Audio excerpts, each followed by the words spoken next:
Yeah, sorry I was late. No, you're totally. I just got here. This is my dad's office actually. Oh, nice.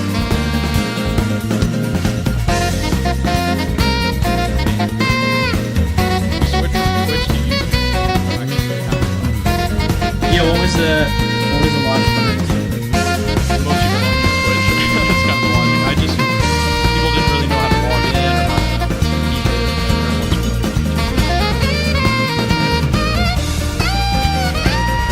Wait, so am I your first guest? That's right, yeah. First guest on YouTube. We recently put up all the shows on Spotify.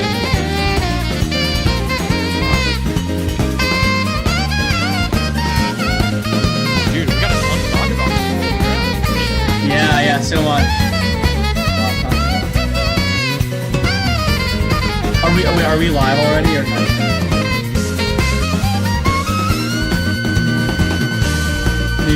Are we live already or not?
And remember that we are not descended from fearful men. Not because they are easy, but because they are hard.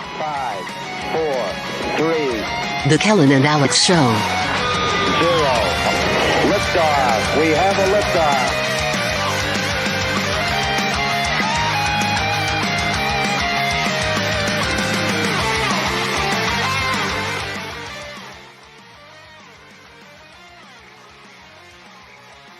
Bam, and we are live, the Kellen and Alex Show with special guest Athanasius Sirilla.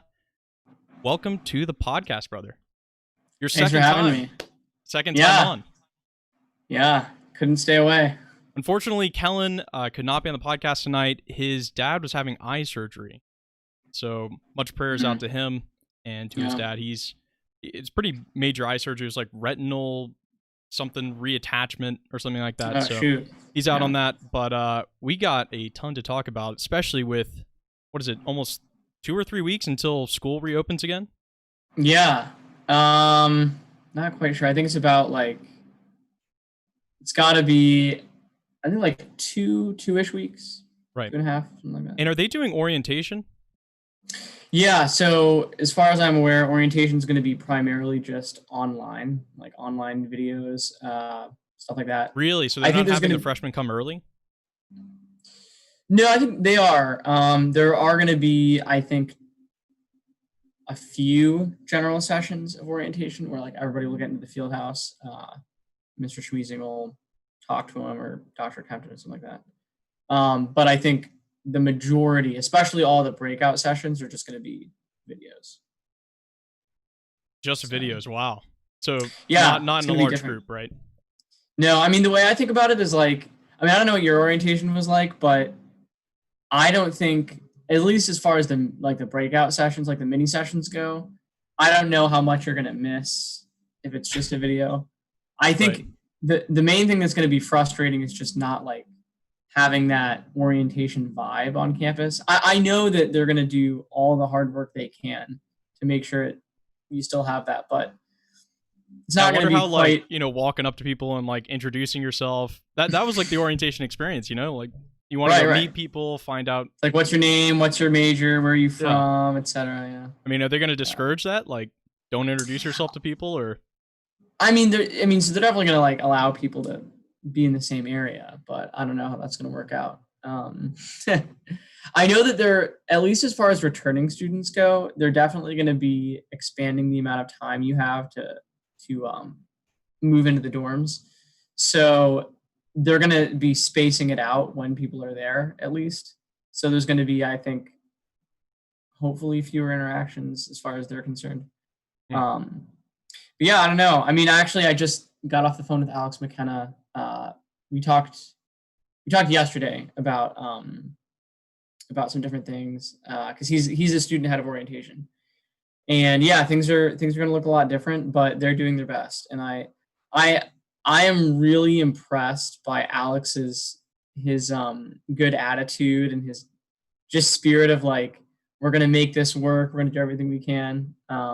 It's really good to see. Because what I remember from orientation is having all the upperclassmen, and then you go into the gym and they're all like high-fiving you. You know, I don't know if you remember that. I don't think that's gonna happen. No, do not think that's gonna happen. No, so. And that's kind of been that was the first thing I wanted to bring up, is the freshman experience of Franciscan this 2020 fall. Because I know my freshman fall was, you know, kind of a rocky start to the Franciscan experience, and that was at 100% experience. Yeah. Are you going to be talking at orientation, like a video? Doesn't the president and vice president give a speech or something like that? So normally, no. Actually, okay. Normally the vice president and president of student government do not. However, it's funny you bring that up, because this year, before we realized that everything was going to be different, we really, really wanted to give a speech at orientation. And I think it's still going to happen. I mean, that's part of the reason why I talked to Alex yesterday. We still think there's a decent possibility of us either going to one of those general sessions or making a video. Although I don't think any of us want to make a video, because videos are just a hassle. So hopefully we can get in on the general session, but I guess we'll see. It's going to be a whole different experience. I mean, for everybody, but for freshmen especially, it's. Well, I remember. Yeah, because you'd said about your freshman fall. I think everybody's freshman fall is a rocky start. I mean, that's just how college works, right? You're in a place where you've probably never been before, a bunch of people you've never met before, doing things you've never done before. So it's definitely different. It's gonna be pretty wild, especially with all the restrictions and stuff and orientation being different. It's probably going to be a very, very, very rocky start for some of the freshmen. So, yeah. Do you think they're going to?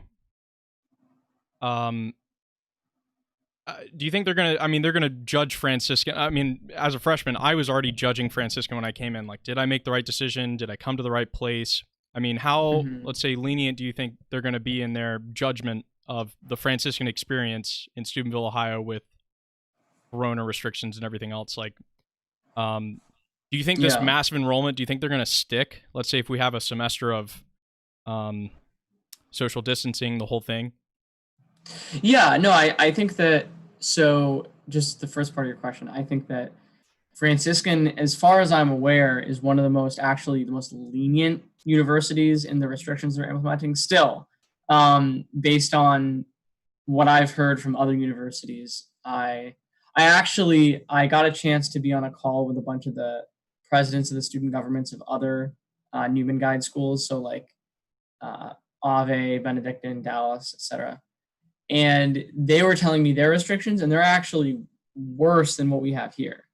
So I think for all the students, and I think this is the majority, for all the students that don't want the first semester to be completely overrun by restrictions, I think they're actually going to be super grateful that they're going to Franciscan, because I think especially Father Dave and the administration, their priority is to make things normal, to have everybody interacting with each other, to have a smooth semester.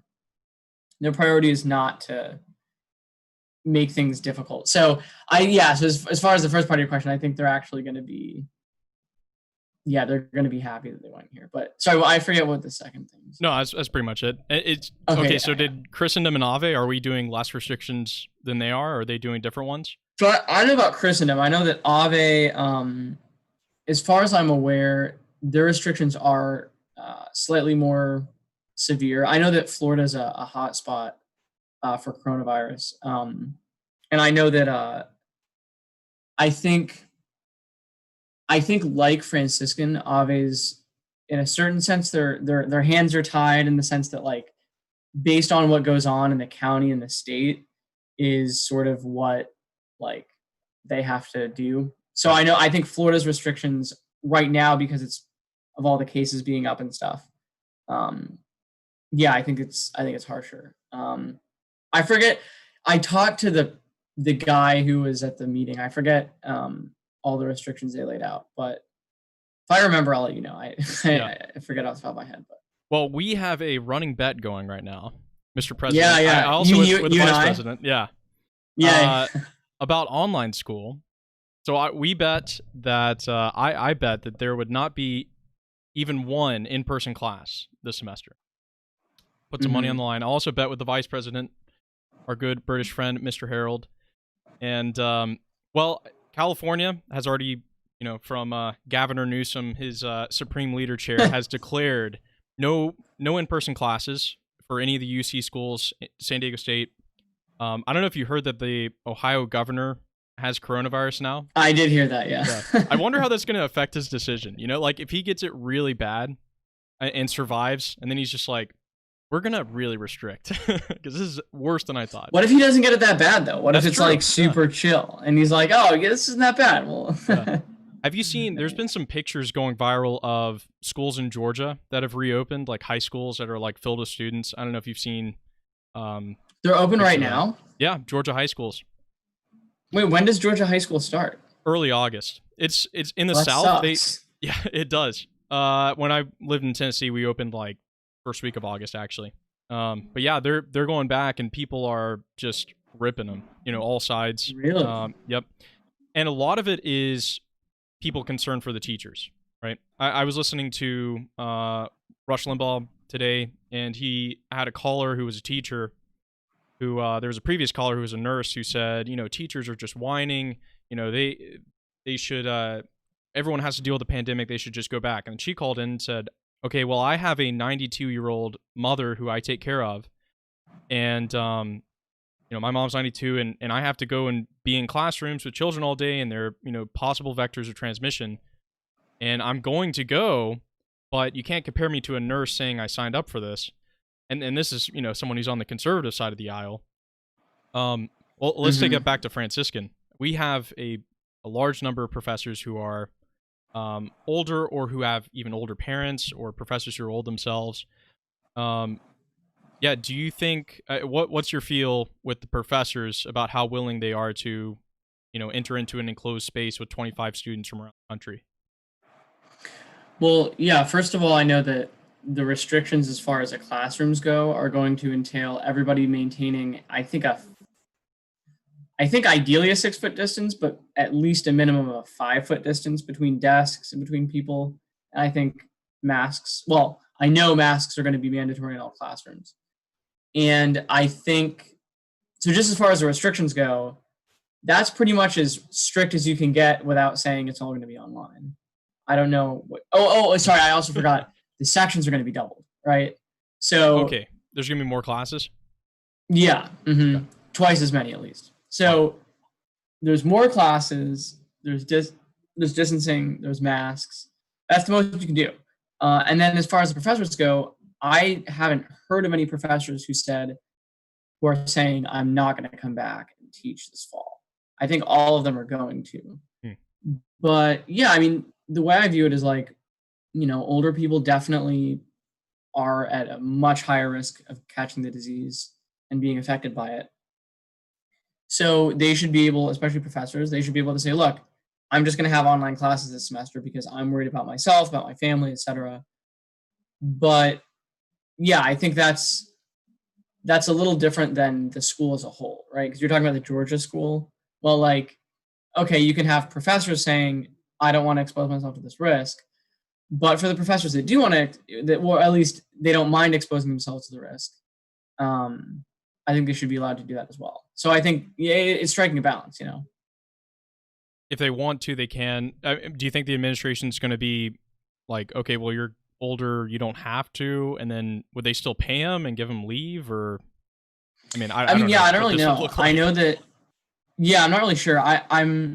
What I've heard is that the administration is allowing professors to start preparing online classes for the fall, and I would imagine, and again, I'm not speaking from a place of authority here, but just from what I know, I would imagine that the university would be more than happy to allow a professor to switch to only online classes for a semester.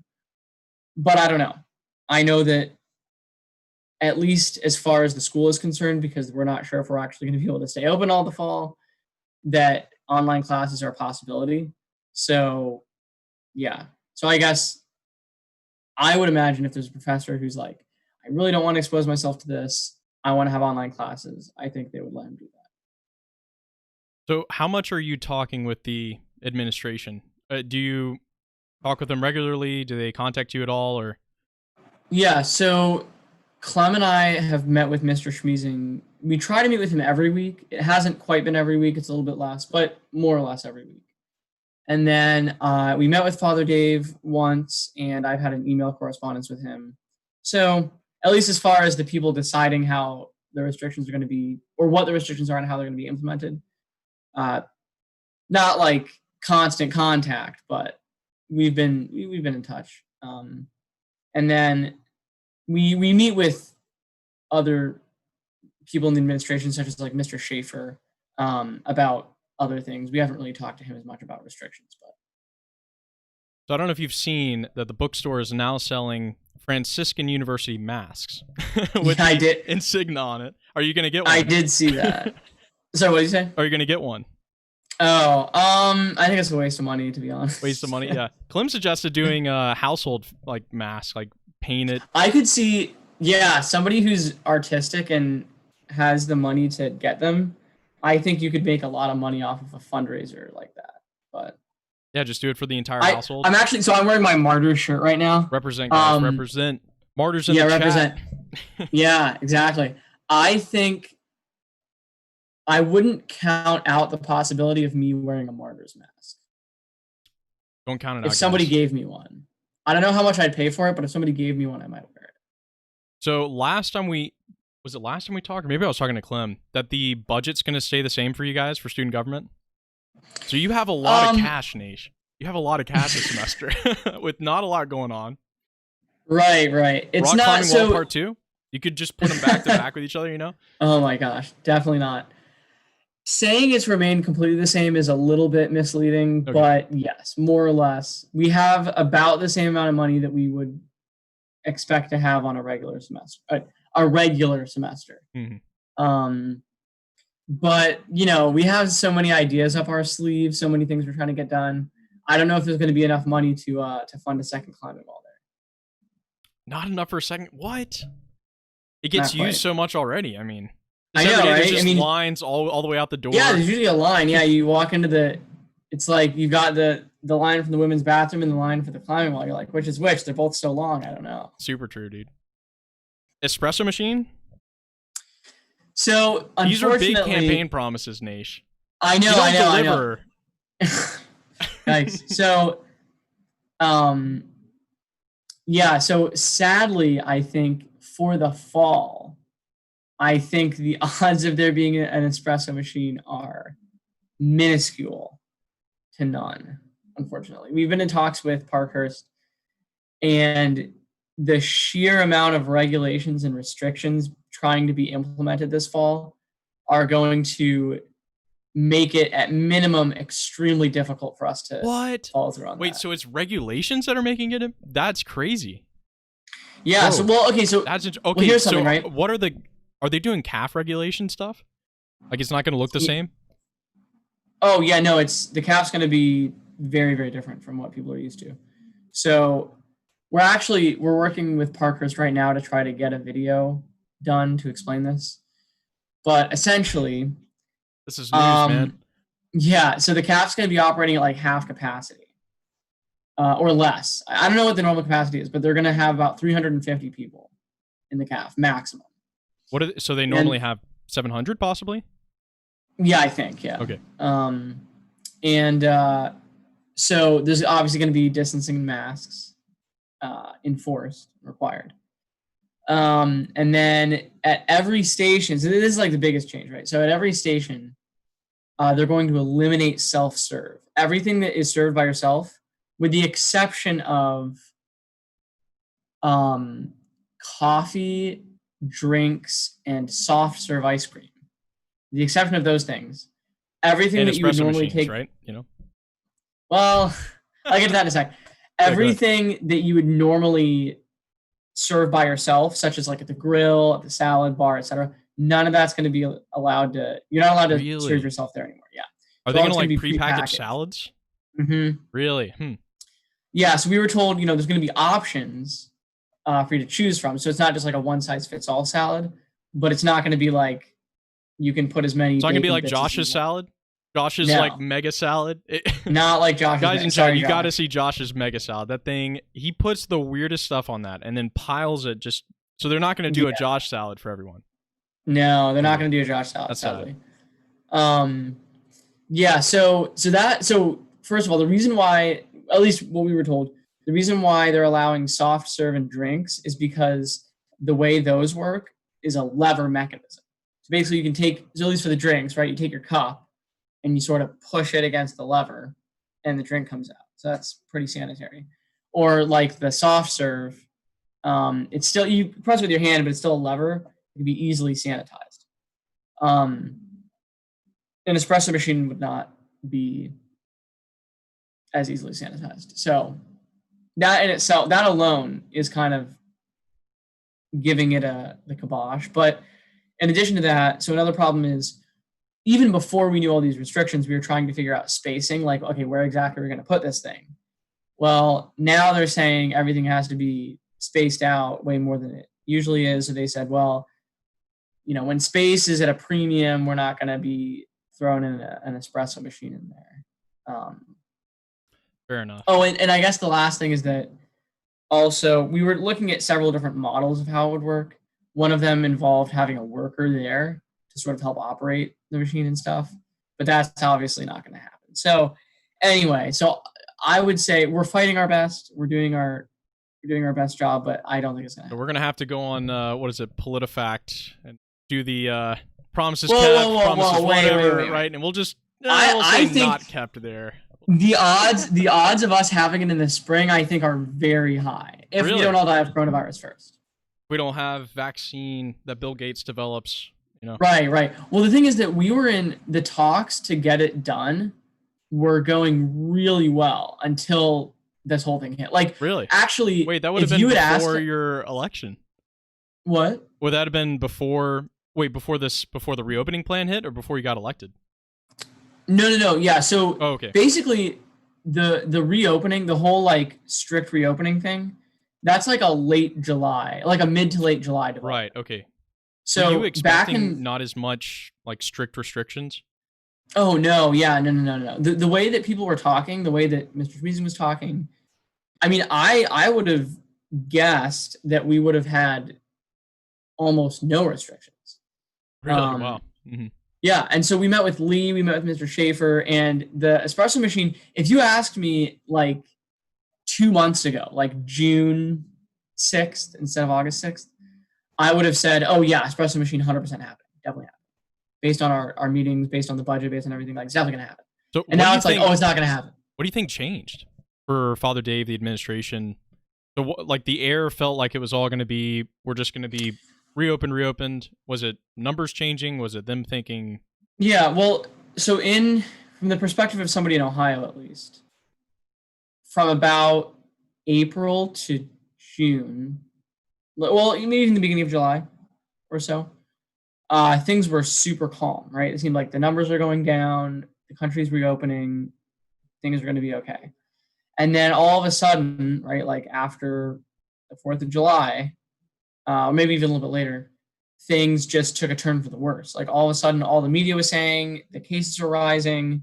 Florida and I think Texas, I think some other states were experiencing, Georgia, I think, were experiencing like record numbers.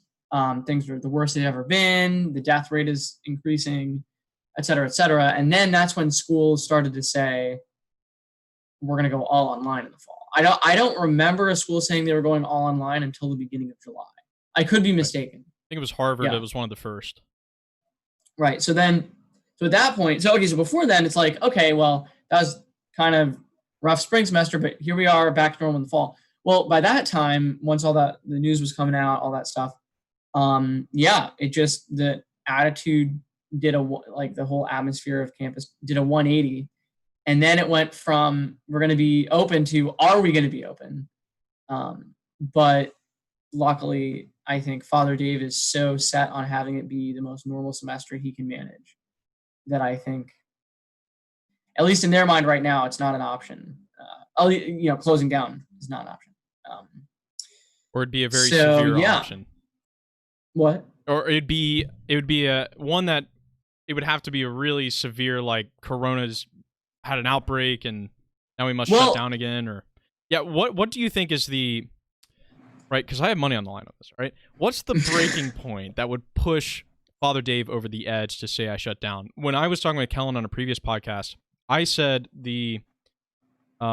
basically if Father Dave, if one professor could possibly die or someone in the community die because a Franciscan student got them coronavirus, I didn't think he would take that risk because he would feel personally responsible for that.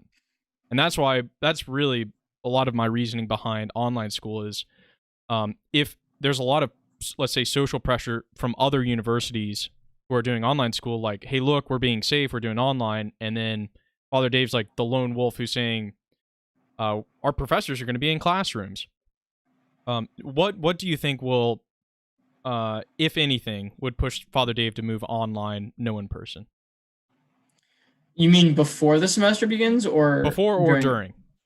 Okay, so because I think before is, I'm trying to think. So the scenario that I think of to make Father Dave say we're not going to have school at all is if either Ohio or the country as a whole or both gets so bad that pretty much every single school in the country is shutting down. Like the cases are doubling or going up a lot. The death rate is going up a lot. And so A, that, and then B, if we get somebody like the county telling us to. So, I mean, I guess the answers to both of them are going to hinge around the government, right? Because from what I've been told by Mr. Schmeezing, the county board of health has the authority, so I've been told, to tell Franciscan if enough cases or, God forbid, deaths happen, they can tell us, you guys have to shut down. Wow. So that's crazy. Yeah. The so county, I think, not even, I mean, the state can as well, but the county can? Is it Jefferson County? Jefferson County, yeah. So I think for them to shut down school before, I think, well, first of all, I think if they're going to shut it down, and again, maybe I'll have to eat my words here, but if they shut it down, I think it's going to be within the next week, if they did. And so I don't think they're going to. I mean, I have money on the line too. I think That's that right. We're betting men. We have it on the other side. So right. So if they're going to shut it down completely before everything even starts, it'd be in a week. They're going to do it within the next week. Okay. Because we're already at August 6th. They're not going to shut everything People down. are making plans to show up, you know? Right. I think if things got really bad in the days leading up to the semester, they'd probably figure out some last minute efforts to make things safe once people get here. But yeah. And then, so as far as during the semester, one thing that was pointed out to me is that Jefferson County has had a very small amount of deaths. I'm not sure what the number is, but I'm pretty sure it's under 100. Although I don't know. Don't quote me on that, but I think it's not that much. Franciscan is actually one of the biggest employers and one of the biggest groups of people in the county. Wow. Because our county it's like, mostly rural, small cities. So somebody said, if Franciscan suddenly shows 20 deaths, not 20 deaths. Oh my gosh. Sorry, 20 cases, 30 cases. The location and the number for a county like Jefferson is going to be very conspicuous. And so I think that if we were to see a whole bunch of cases, maybe even like 50 confirmed cases on campus, I could see them shutting it down. I don't think if 1 or 2 cases happened, I don't think they'd shut it down, because that's the whole point of these restrictions, is so that we won't have to shut down if there's 1 case.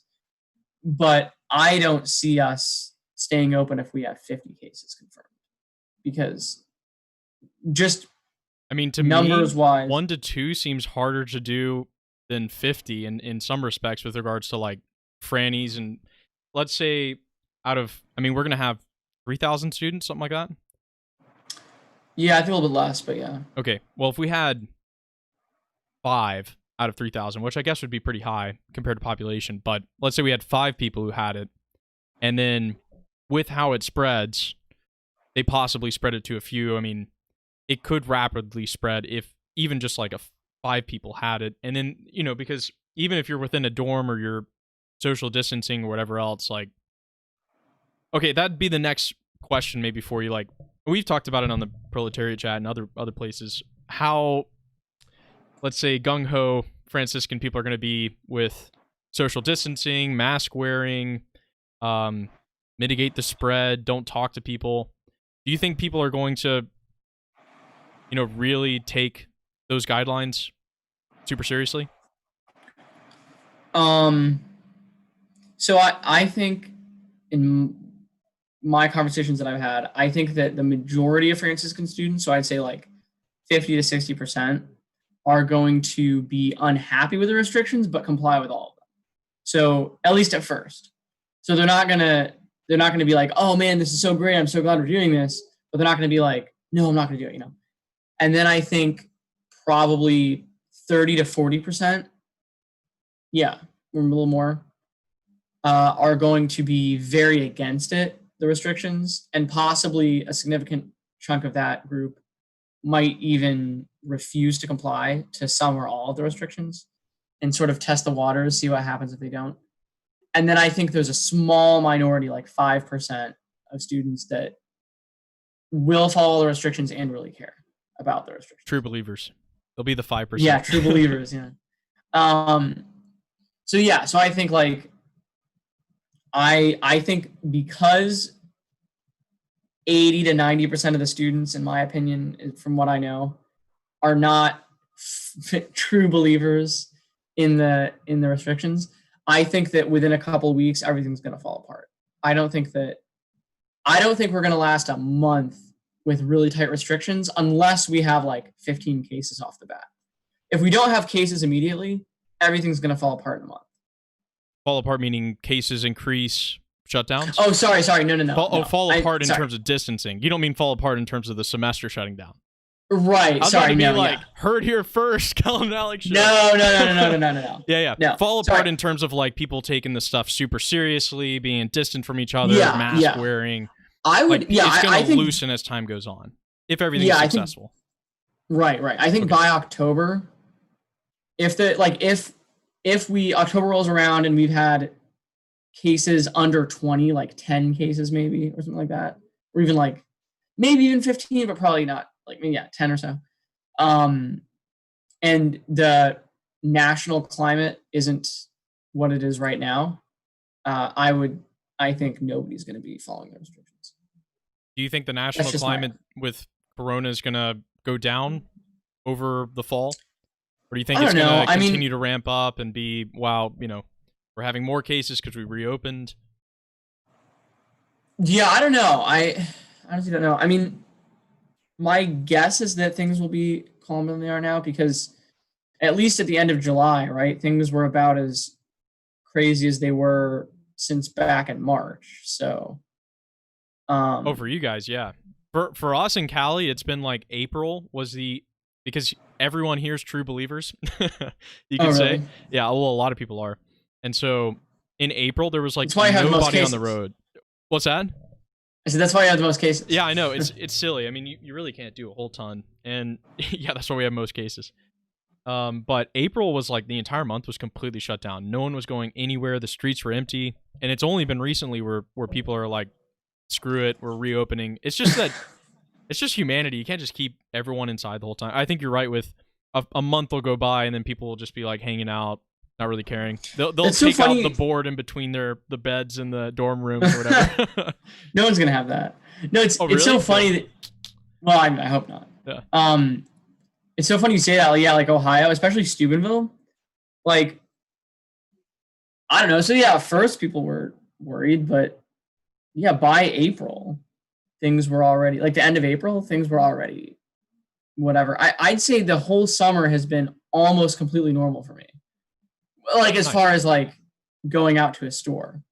Yeah. I mean, you have signs up that say distance and wear masks, but like even after the whole DeWine issuing the mandatory masks law,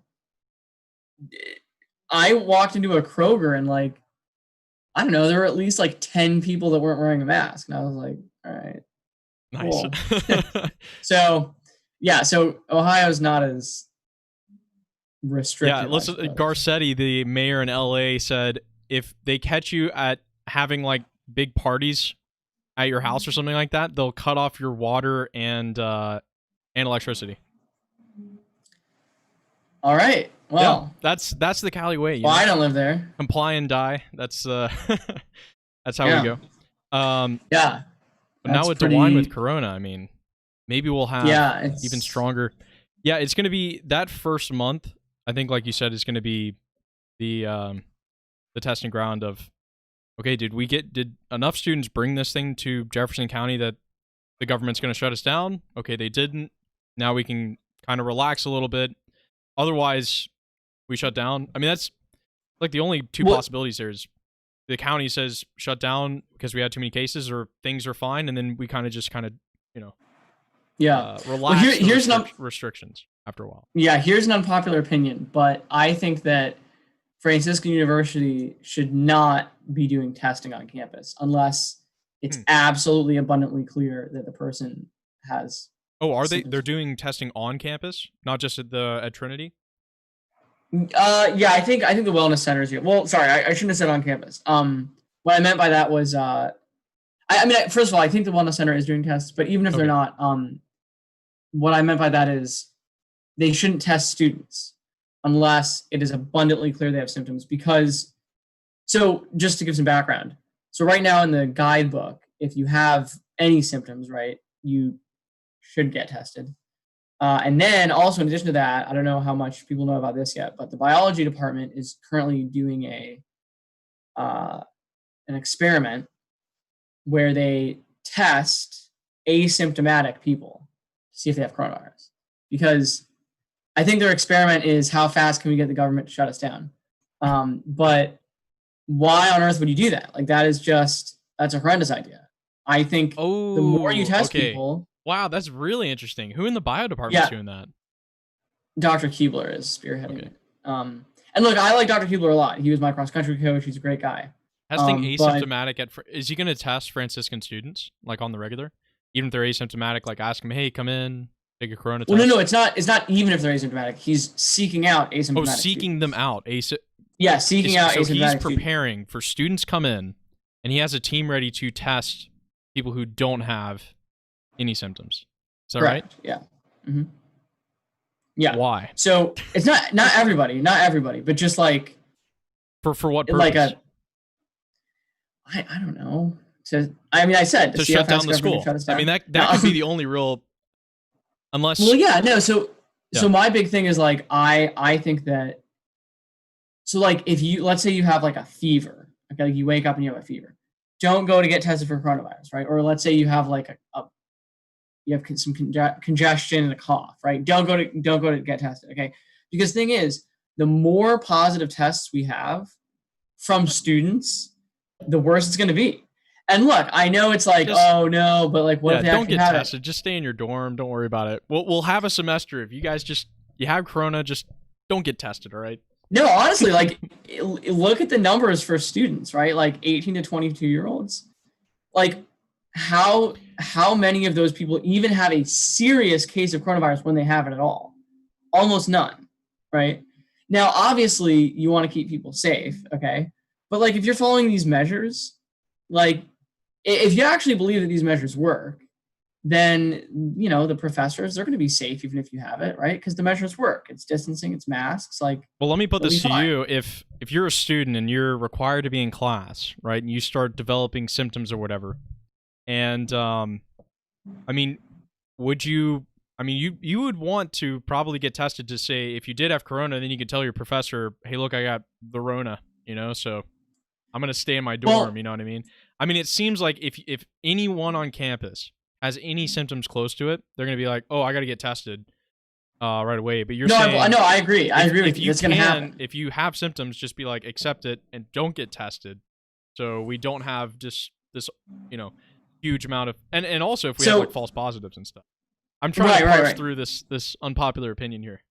Right. So for the record, I like it. Okay, for the record. Yes. For the record, I am not going to get a coronavirus test in the fall unless I'm like dying of some respiratory disease, like can't breathe, whatever. But besides that, like besides me like actually being in the throes of death, I'm not going to get a coronavirus test. So I'm just going on the record and saying it. I'm not going to get one. What is university going to do if you're symptomatic and you're like you have some symptoms, but you're like, no, I'm not going to get tested. Like, what are they going to do? They're going to hold you down and test you? Like, no, they're not. They can't do that. So I'm not going to get a test. And yeah, I encourage all students to not get tested. Like the fewer students get tested, the greater the chance is that we will be safe. And one thing that's interesting, right? So if you look at the numbers, I know, right? We're going to make this one public. We're going to plaster that everywhere. Don't get tested. Don't shut down. Yeah, I'm going to do it for your fellow student. Well, honestly, okay, let me put it this way, right?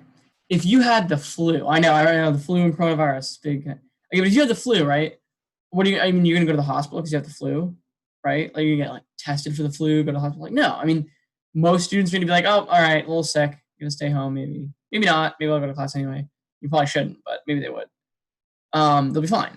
Like, how many students at Franciscan, we're talking like a year ago, how many of them would actually seek any kind of medical treatment at all if they actually had the flu? If they suspected they had the flu? Probably very few, right? But how many students do you think are going to seek a coronavirus test and medical attention if they think they have coronavirus? All of them, probably. And I think that's dumb. I think that's the fastest way to get it shut down. Also, I was going to say that the United States conducts, I think, you can fact check me on this one, but I think the United States has conducted the third most tests per population, per person. They've conducted the third most tests of any country in the world. Okay. Now, I'm not going to try to pretend that the United States isn't the hotbed of coronavirus in the world because, we do have the most cases. But at the same time, we are testing a ridiculous amount of our population. I would even say, based on the numbers, it seems like, we probably tested the most of anybody in the whole world, or second or third most. Yeah, definitely. yeah, like our tests are, and I mean, I would assume our tests are also pretty accurate as well, right? Mhm. So like, I just wonder if other countries in the world were doing the testing to the level that the United States was, would we have this far of a lead over other countries in coronavirus? Maybe we would. I don't know, but that's something to think about. So also with the whole Franciscan University thing, let's not make it our goal to see how many positive cases we can come up with, because We should protest the Keebler team. Don't test we should. asymptomatic people. Right. That to me is really interesting that they're preparing that.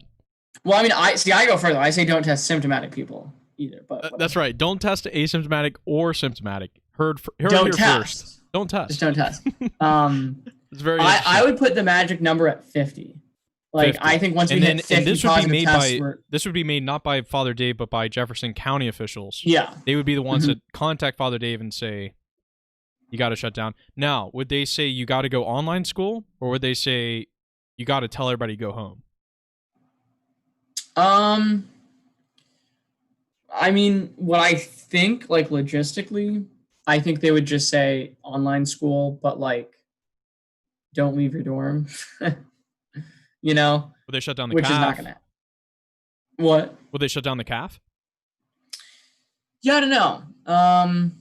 Honestly, I don't know. I mean, what I imagine they would do is probably not, and just make it more restrictive.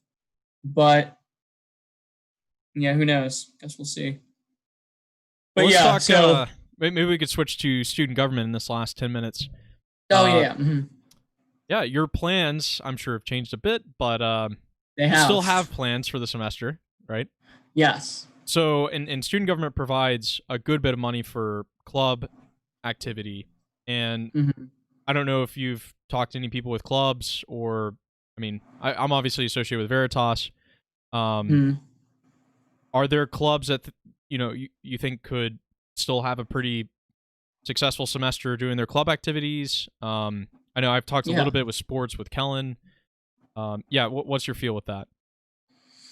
Yeah, so I think it depends on the club, but I think most clubs are, at least all the ones I'm thinking of off the top of my head, they're definitely going to be able to remain active and probably even semi-normal. I mean, obviously, like any club that has a lot of members isn't going to be able to all meet in the same place. You're going to have to distance and wear masks, but I think most clubs are going to be able to operate like they normally do.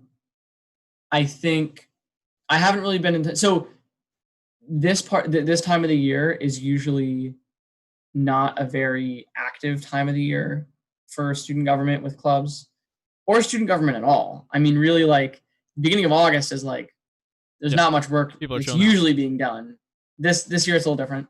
But I've only been in contact, I think, with 3 different maybe four different club leaders. Yeah, so like not a ton.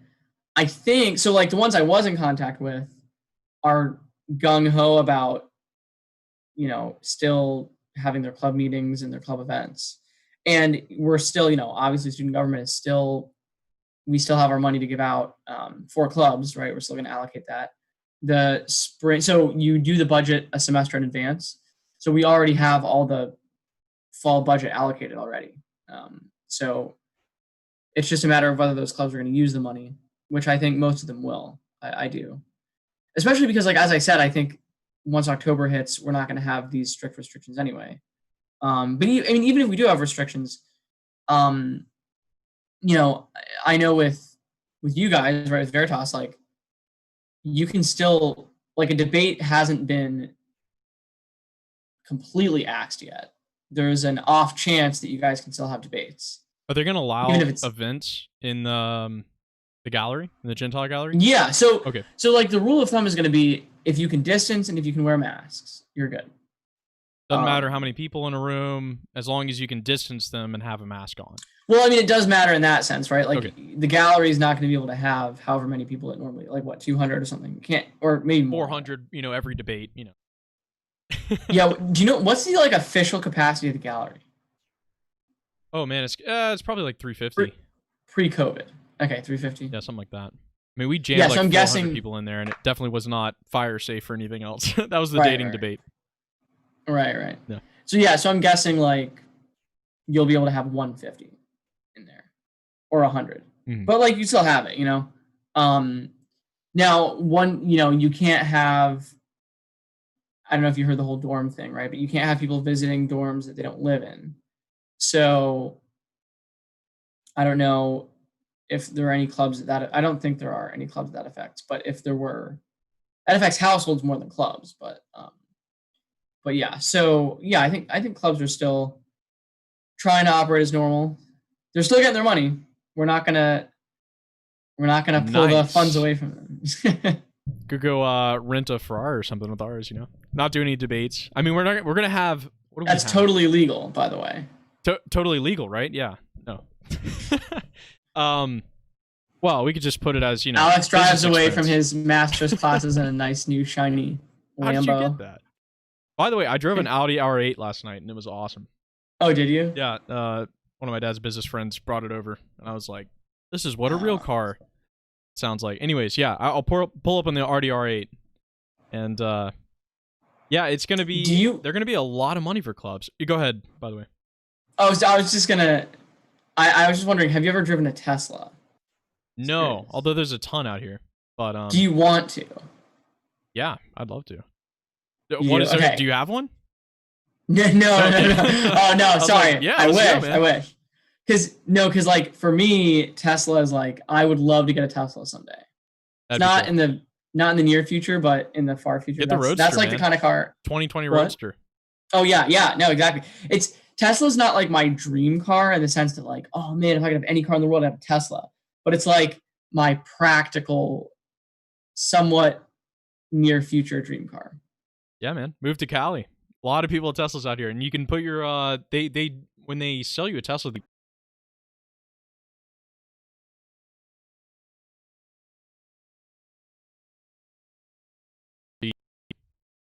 We back? We are back. Sorry, we froze up just a second. Anyways, I was just saying in California they try and sell you on the solar panels, so you could have the full experience. You know, have the Cali sun, solar, Tesla, the whole deal. Yeah, it's gonna be interesting. I mean, I fall in the politics stuff of it. That's the real story, right? Corona is kind of, I'd almost say Corona is really the constant in all of this. The politics is where there's really battles about stuff because, like, we know how the story continues if there's no vaccine, which is people continue to get it. I mean, the doctors are saying no herd immunity until we get 50 to 60% of the population within a country. So until that number hits, Corona is kind of the constant. It's going to continue to increase. We have to get back to normalcy. Yeah, and that's going to be a long time. Like, I was saying, when you were talking about clubs, I was thinking about Students for Life. Like, is there going to be a March for Life? Most likely not. What, like, could this stuff be with us till Christmas? Is it going to be here after Christmas? It's going to be with the politics that's, we know that the Democrats want it to be more shutdowns and more fear leading up till Trump because they want people to be unhappy before they vote and before, so that they'll switch, you know, they'll go from Republican, they'll go Democrat. And it's my opinion is that as we get closer to November, we get closer to that stuff, there's going to be even more push to say, look how bad Corona is, you need to shut down. More of these universities are going to say online school, and it's going to be the make it or break it that first few weeks when people come back to Franciscan, whether Franciscan's going to say we're up or we're not. So it really is kind of a, is it going to work? No, it's not. Or is it going to work? Okay, let's keep going, you know. But it's so fickle, it could go at any time.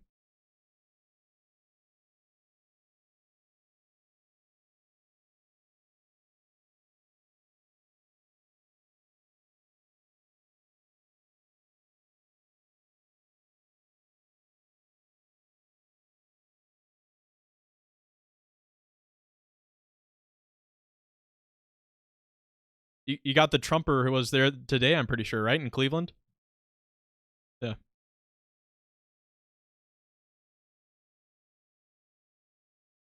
Yeah, definitely.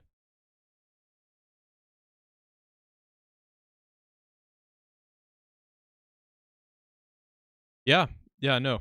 It has been, historically.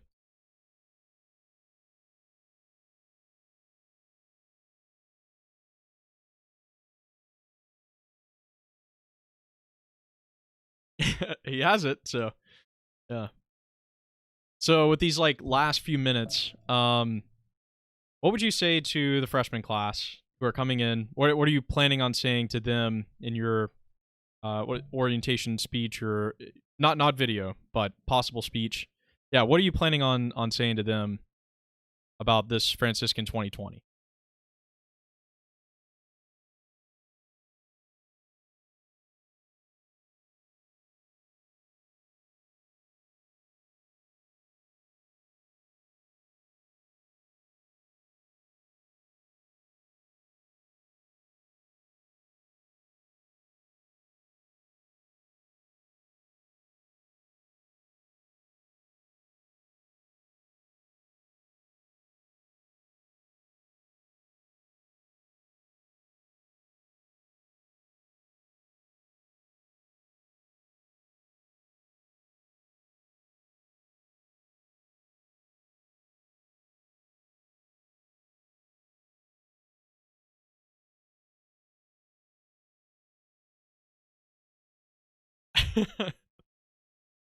That's right. In the great Franciscan radio lab, bottom of Egan Hall. If we were there, man, it would be off the chain. Even more than it already is.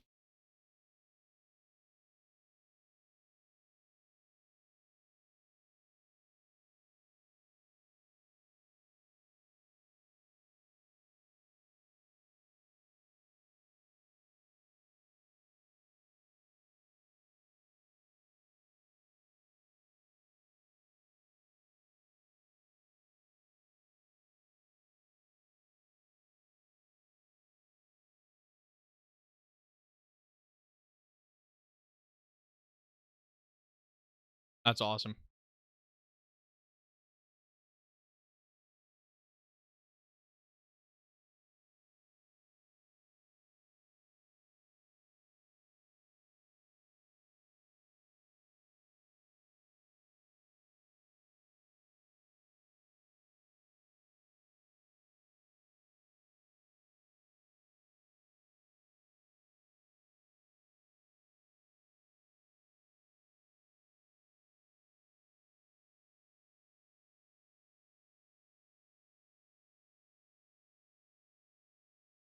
It'll still be Franciscan. The great Franciscan experience, the great Franciscan people that make it what it is. I mean, it really is the people. And you get just such a great group of people who come, and your fantastic 2021 crew, of which I'm now going to come back as a grad student. Should be fun. But yeah, it's the people. I mean, the last speech that Father gave in Austria for my group was, you may come back to Austria, but it won't be the same at all, because it was the people you had your experience with while you were there that really made it something special. And yeah, Steubenville's nothing to brag about, but when the people come there, it is something to brag about that you go to Franciscan University, you're part of it. And yeah, and so for all you Frannies out there who are watching this, you're going to have a good experience. It's going to be a good fall. And yeah, thanks for coming on the show, Mr. Athanasius Sirilla, second time. Really glad to have you on. That's right. Maybe in the radio lab when we get back. That'd be a lot better. Although that place is cramped, but anyways. Cool. Well, thank you for coming on the podcast. We're going to take a quick break, and I'm going to be back ranting at the screen for about another hour. Yeah, so don't go anywhere. Yeah, great to see you, Nash.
And let me see if my mic is on. We are on. We are back. Welcome back, guys. Kellen and Alex show, and this is me ranting on the screen. Amazing. I want to talk, I mentioned it in the podcast, Mayor Garcetti saying if you have a house party in LA, prepare to have your water and your electricity cut. And this is just another one of the California politicians' moves to really make sure you realize that you live in a Democrat state. I don't know if the Bill de Blasio situation in New York is just, it seems to eternally get worse as time goes on. The fact that they defunded the police by $1 billion and they're having record numbers of crime in the city. I don't know how is New York ever expecting to survive this in any way? Like, how is New York City, how is California and LA, anywhere where there's a city where Democrat politicians are leading it, they seem to all the time be working completely against their city and against their people. You look at what's happening in Portland with this is now the third night that they've been having riots, and they've declared them riots in the city, and we're extremely far removed from the George Floyd incident. But still, these riots are allowed to go on, and when Trump sends in his federal agents to protect the federal property, he gets totally lambasted by everybody by stepping beyond his bounds, but he's protecting federal property against people who want to completely destroy the whole city. Now, I don't know if you guys have seen, but we have got new footage of the George Floyd incident, and it's very different than the original video of what we got. We got the original video, and we had him on the ground saying, "I can't breathe," with the police officer, Derek Chauvin, on top of him, and the police officers around him. And we did a podcast on this, Kellen and I did, and it looked bad. The original video looked really bad. And, but we didn't get any of the before story. We just got him on the ground. And the story went with, hey, George Floyd's on the ground, he can't breathe. There's an officer on his neck, and he says that he can't breathe, so everyone assumed, okay, on the neck, he can't breathe. Therefore, when he dies 8 minutes later, it was, okay, Derek Chauvin is the murderer, and he should be convicted of second-degree murder, and that's the story. And that story was a very compelling story. It fit along with what the Black Lives Matter organization had been saying for a long time. It got international coverage. The video seemed to be indisputable. And it was kind of generally agreed that we should take these 4 officers and throw them in jail, throw away the key, and protest. And of course, it went out of control with the riots and the violence and the looting that happened, and then conservatives got in it. But no one really disputed on either side of the aisle that these police officers were in any way in the right, or that there was more information, because the video evidence seemed to be indisputable. But I think we're really learning that video tells us the story of what the video can tell us. If a picture's worth 1,000 words, video's worth 1,000,000, but it still doesn't tell you an entire story a lot of times.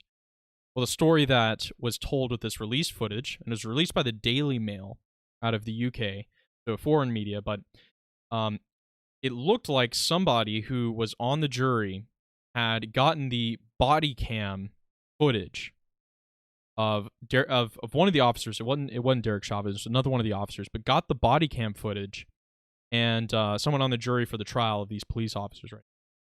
And they recorded it on their phone. They recorded a computer screen which had the body cam. And then they sent that recording to the Daily Mail, which published this huge article on the updated footage. Well, the footage that we found out of the Daily Mail, that this person on the jury, this body cam of the police officer, has about 15 minutes worth. Maybe not 15. It was about 10 minutes worth of the initial interaction with George Floyd. He was sitting in his car, and the police officer already had his weapon drawn, and George Floyd was already very distressed. He was saying a lot of strange things, along with some things that made sense. He was saying, he was kind of crying and saying, don't shoot me. I don't want to get shot. He said, I've already been shot once before. which I didn't know he had been shot once before. And the police officer told him, "All right, put your hands on the steering wheel." He wouldn't put his hands on the steering wheel. He eventually does, and they tell him to get out of the car. He's saying, "Don't take me out of the car. I'm not a bad man. I'm not a bad man. Don't take me out of the car." They eventually get him out of the car, and he is resisting arrest for maybe about 5 to 8 minutes. He is resisting arrest. He's resisting any questioning. He definitely does not seem in his right mind throughout it. What he's saying doesn't make sense in a lot of areas. He's very emotionally distressed. Now, here's another thing that people didn't know until this video was released, that George Floyd was actually saying it was counted 5 different occasions before he was even on the ground. 5 different occasions he said, "I can't breathe." This is something huge.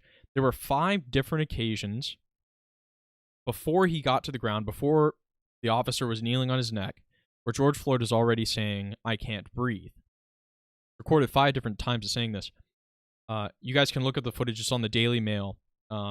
Look up George Floyd video, Daily Mail. 5 different occasions where he was already saying, "I can't breathe." Now, what would explain that? The county autopsy found that he had potentially lethal doses of both fentanyl and methamphetamine in his system at the time he was being arrested. And so having lethal doses of fentanyl and lethal doses of methamphetamine, that can cause cardiopulmonary distress that we would see, that we did, from the body cam footage. You could see that he's in a cardiopulmonary distress already while he's being arrested by these 4 officers. And before you say, like, well, that, that's okay, there it is, but also the Derek Chauvin stuff, he was on his neck. Well, that's where it could be debatable, right? Should he have used a neck restraint in that issue? It's what we really can say is it's quite tragic. It's a tragic situation all around, right? It's tragic that Floyd was on these drugs, and it was tragic the interaction. It was tragic that he ended up dying because of these things. Obviously, the police arrest, let's say, exacerbated his symptoms of cardiopulmonary distress, but that has to be taken into consideration when we make decisions on the guilt of these officers. If he was already in distress and they exaggerated that because he was resisting arrest, that's a whole different case than this narrative of a racist cop standing on somebody's neck while other cops stand by and watch. That is a completely different story than the one that this body cam now suggests. When Kellen and I were originally doing our podcast on this whole incident, it seemed as though this was just a guy who wanted to murder George Floyd. It seemed like Derek Chauvin intentionally murdered him from the video, kneeling on his neck, making him not able to breathe, and then he dies. However, the other parts of the video from the body cam, this man was clearly on some really heavy, toxic drugs that were causing him a lot of distress. He was also additionally acting in a way that was resisting arrest, actively resisting arrest the entire time. He wasn't complying with officer orders. He wasn't complying with anything that was being said. They had to drag him into the police car, and that's when he still was not sitting up in the police car or anything. And this is after 5 minutes of telling him, "You need to get in the car, you need to get in the car." They eventually took it to the ground, and then they restrained him while they called the paramedics, and the paramedics show up. Now, it's at that point that he dies. But it's been pointed out as well, if the neck restraint was seriously suffocating him, he wouldn't have been able to move his head, and also he wouldn't have been able to talk like he did multiple times. "I can't breathe. I want to get up." Now, where the case, so let's go back to the court case, right? So these guys are all getting tried, but they're getting tried for second-degree murder, right? So intention to kill, not premeditated like way beforehand. You have to prove that, but more than just negligence that led to or excessive use of force, even more than excessive use of force. You have to say these people were trying to murder him and did murder him. Now, if you watch the video alone, the original video that went out, you would still have a pretty hard time convincing people that this was a intention to kill murder. You could make a case for it, but it would be a contentious case. Now that this body cam footage has come out, I don't see any possibility of any of these officers being convicted of second-degree murder. I don't see any of them having just even a chance of being second-degree murder. I mean, that's such a severe... With him being in distress, having fentanyl and meth in his system, along with the not complying at all with police orders. I mean, that's already really serious. When George Floyd was not complying, had meth and fentanyl in his system, which caused him cardiopulmonary distress. And then these officers decided to use force to restrain him, and he's a large man. And let's take it a step further. They were doing the protocols of Minneapolis. The Minneapolis Police Department does allow for neck restraints. So they did nothing that was against police policy. And you're going to try and convict these guys of second-degree murder. I think there's no chance. I think there's, in all likelihood, those 4 cops are going to walk free next year when the trial happens in 2021. And I think we're going to see part 2 of the violence, the part 2 of the riots, part 2 of the protests. We're going to see part 2 of all of that very soon when that happens. America better be braced for that. I saw one person online say, if you live in Minneapolis, it's time to move. And I don't think that's a bad assessment of the situation. As difficult as it may seem, now that this footage is out there, and the jury has this footage, right? So the jury knows the additional information that the world doesn't have. The jury knows this stuff. I don't see how the jury, unless they handpick from the jury people who are, going to go along with kind of a BLM. This is definitely a racist hate crime. I don't think the jury is going to convict these 4 men of murder, and this could go down as a very, very, very significant court case. I mean, it already is an enormous case. We're going to see a lot of riots. I think people should be prepared for that. I think we're going to see riots no matter what happens. I don't think they're going to be convicted of second-degree murder. It's just too strong a case to be made for second-degree murder. And you have people like Bill de Blasio and others who want to defund the police because of all of this, even though these cops from the body cam footage were following police protocol. We're going to defund them, and that's going to solve our problem somehow, instead of maybe, let's say, the debate of reforming the neck restraint, which is a real debate, right? Here in San Diego, the San Diego Police Department has said, we're going to take away the neck restraint. So I guess you got to hold them by the shoulders at that point, right? If you're going to hold somebody down. It's so strange. And you wonder why New York and Chicago are having more more violence and more lootings and whatever else than any other place. Well, if you tell your police department, hey, you guys haven't done anything wrong, but we're going to take money from you, and now you're not going to have as many people, and you're not going to be able to do as much. Well, they're not going to be so gung-ho about trying to clean up the streets if you're actively defunding them over something that doesn't warrant it. Over a few police who, in Minneapolis, who have not been convicted yet, but you're doing it for political gain, you're trying to take money away from them. Why are they going to try and police so hard if you're going to just defund them over something so silly as that? It's not, I mean, it's your, if you had a boss and your boss just decides to lower your pay, not because you did anything wrong, but because, it's some weird company policy or some weird something that somebody else did, and now you get lower pay for it. It's really just absurd. I mean, it's absurd. And real people get hurt out of all of this.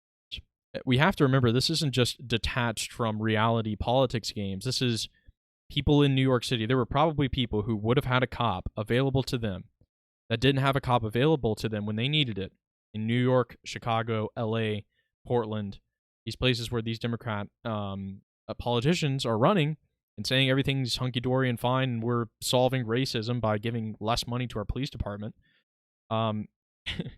It's really funny how the Democrats they just have de facto clearance as the people who are always on the right side. Doesn't matter what they do, they just have de facto clearance with, if I defund the police, it's obviously a move for better racial relations. As if, and if a Republican tried to do something similar, it wouldn't make any, they would say, well, he's just doing that for, he's just doing that for political gain. A Republican was trying to do it, but a Democrat's trying to do it. It's out of genuine compassion. It's not out of political gain.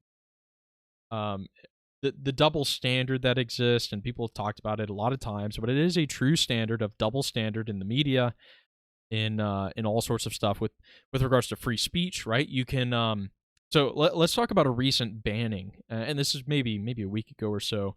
The QAnon conspiracy theory that got really popular on 4chan, really popular on Twitter as well, on Reddit, other places, and in essence, the QAnon conspiracy is that there's a global network of human sex traffickers, of which Epstein, the Clinton Foundation, and others are participants.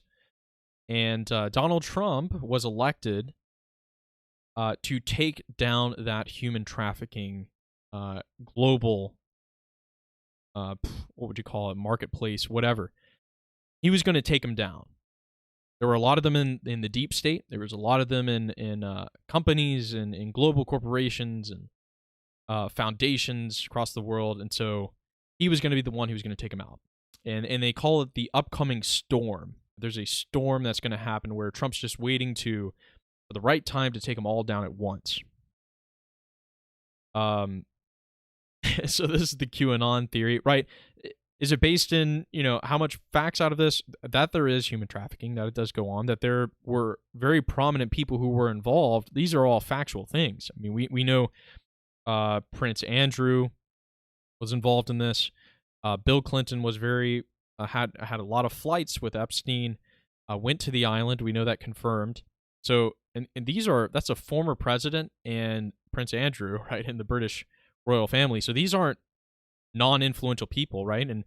And Epstein knew a lot of billionaires, and he was involved in human trafficking and sex slavery and these other types of things. So that part of the story, could you demonstrate that this is a global, huge cabal conspiracy? Perhaps not, but these things aren't completely detached from reality. There is some truth to these.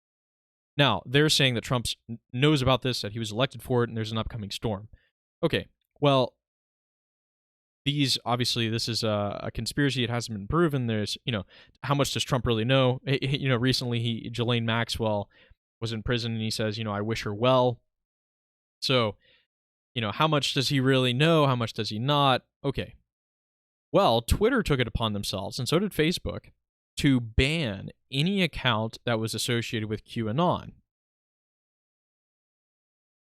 And I have flashbacks of the whole Alex Jones banning, of which he still is banned off of Apple Podcast. He's banned off of YouTube. He's banned off of Twitter, off of Facebook. He can't be on it. He's only on Infowars.com.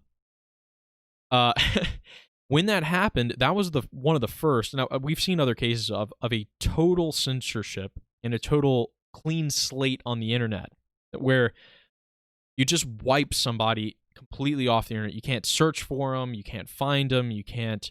We're just going to take them off. Alex Jones doesn't deserve to be on. Now, what was used to justify it at the time? It was the Sandy Hook shootings, of which Alex Jones said, "Okay, look, we've had previously the possibility of what's called acts of domestic terrorism used to justify political policy, right?" And I'm not saying we've had cases of that, but we have had declassified Operation Northwoods, of which Operation Northwoods was the proposed plan to President Kennedy to get a war with Cuba by the CIA and people within the U.S.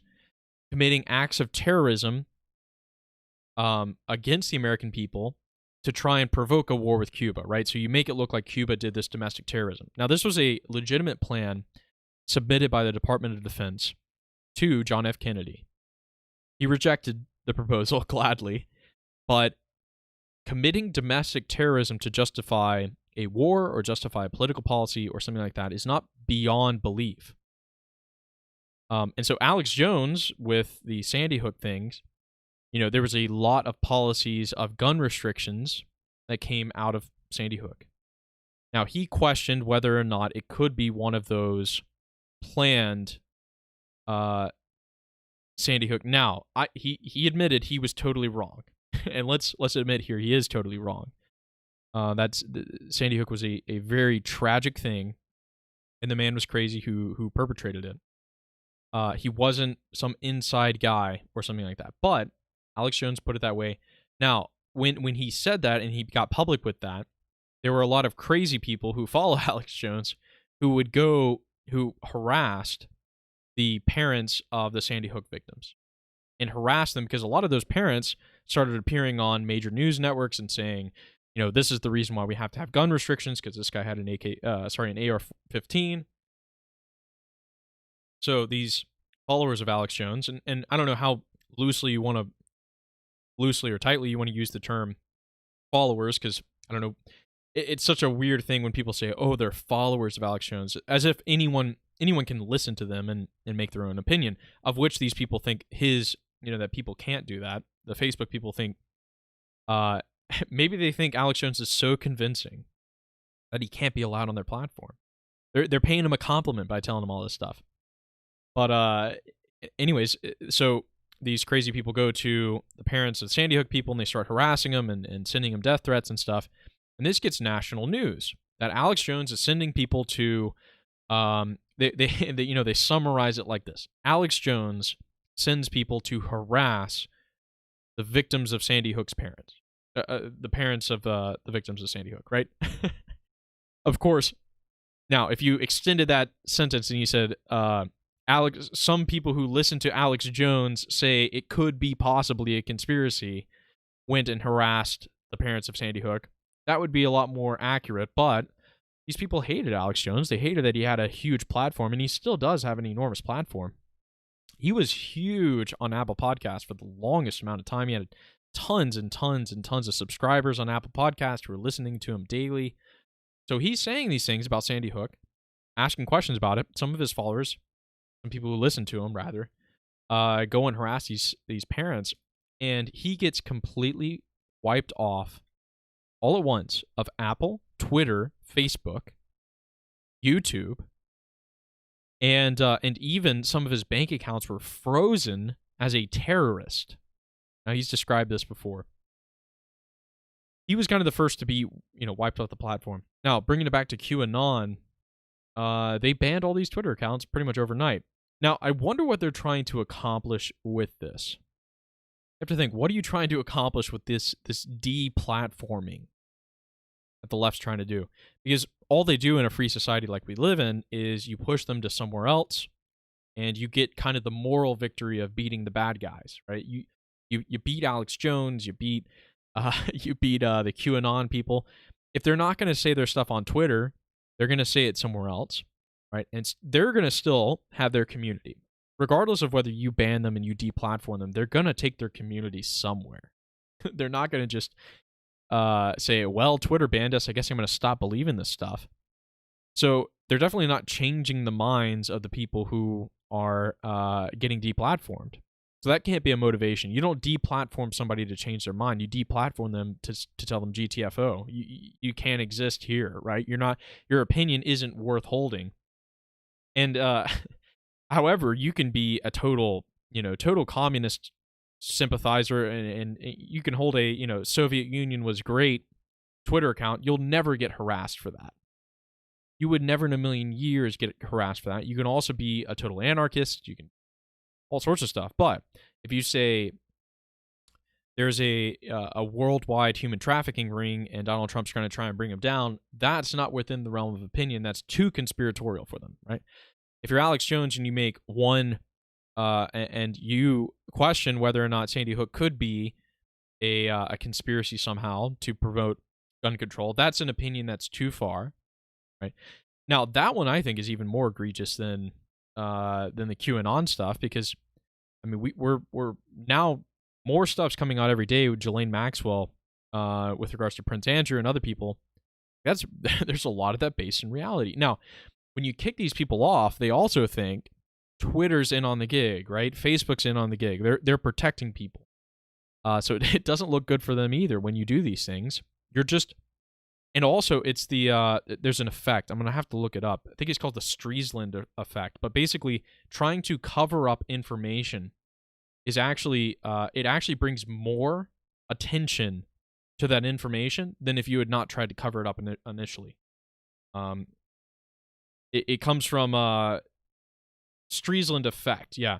This is something worth knowing, guys. The Streisand effect, is from the Wikipedia page, is a social phenomenon that occurs when an attempt to hide, remove, or censor information has the unintended consequence of further publicizing that information, often via the internet.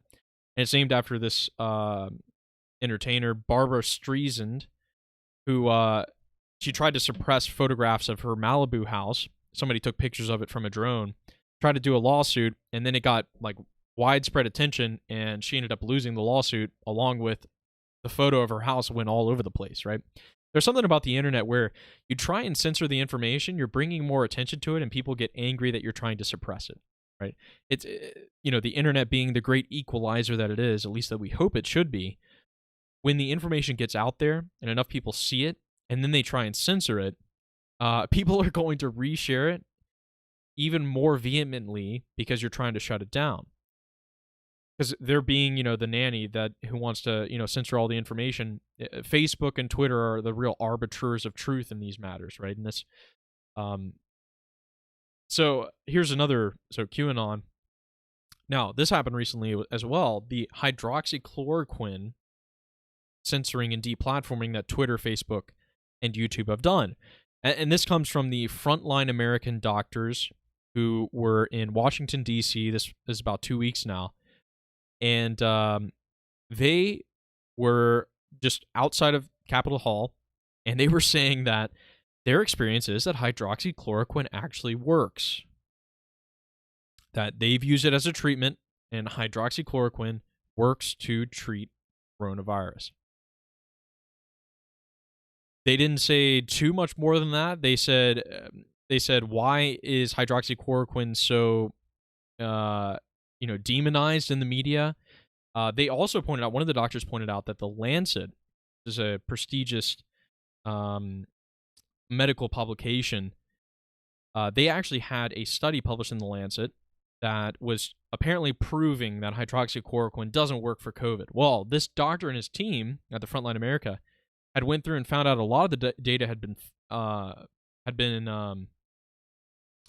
was false, was not correctly done. The experiments were not correctly done. The treatments weren't correctly given, and the data was actually fabricated. This doctor was saying this major study in the Lancet was fabricated.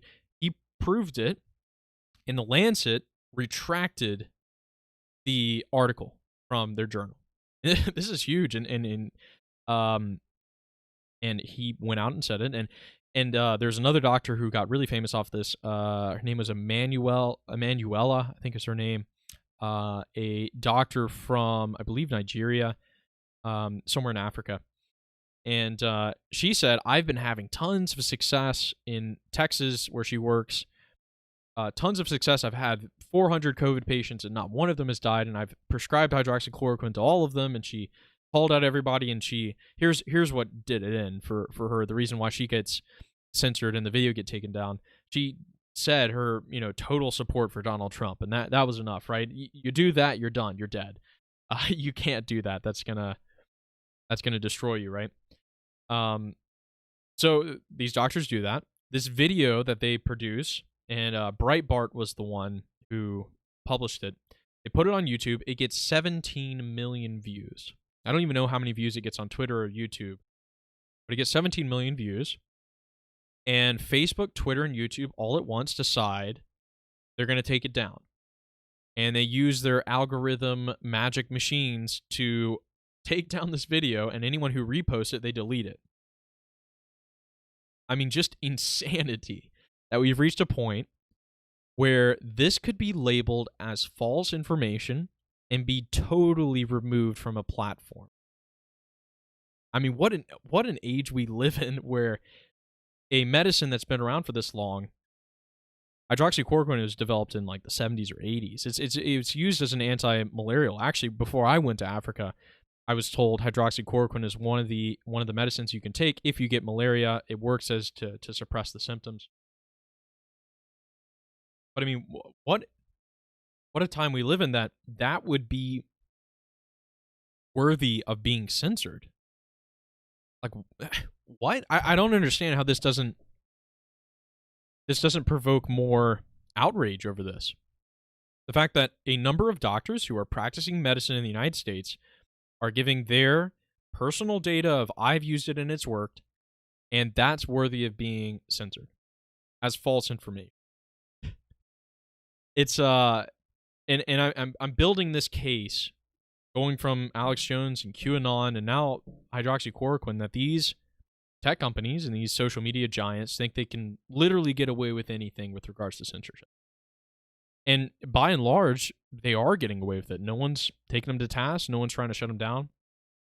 And it's difficult because there's really no alternative. They've really created a monopoly on the social spheres, and they are overwhelmingly liberal, and are playing into this new era of censorship. And when it disagrees with your narrative, we no longer value let the ideas play out, let the ideas fight each other. It's gone from reason to power. It's if I can't, you're not worthy of having a debate against. You're not worthy of having a conversation against, because there's nothing I could learn from you. You're obviously crazy. You don't fit with the narrative, and so I have the authority. So you're not gonna be able to debate me. You're not gonna be able to. Now, apparently, we're still having Joe Biden debate Trump in this is gonna be mid-September, and Trump's talked about the fact that we're having the mail-in voting starts in August. Starts this month, but they're not going to debate until mid-September. But yeah, Joe Biden's saying they're going to have 3 debates. That's going to be a heck of a ride. But a lot of opinion articles have been written, New York Times, Washington Post, other places, that Biden should not debate Donald Trump.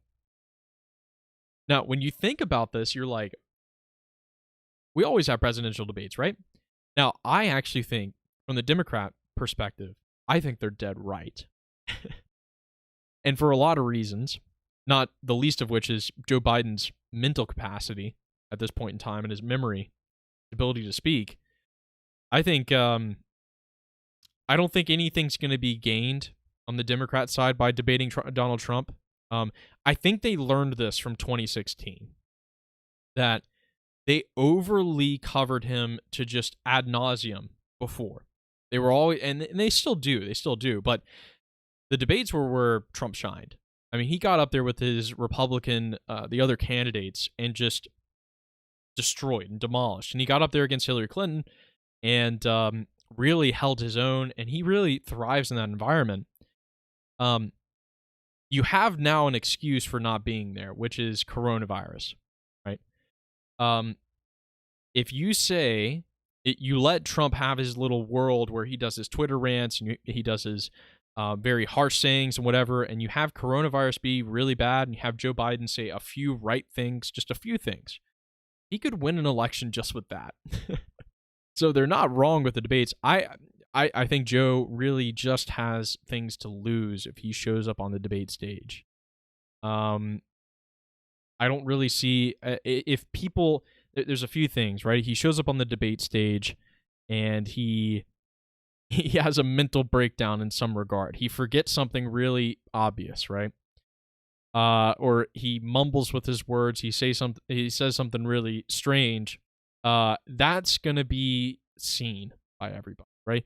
The kind of guffaws that have already happened are pretty funny in themselves, right? So he gets asked if he's had a cognitive test, and then he says, whoa, have you, before you interviewed me, did you get a test for cocaine?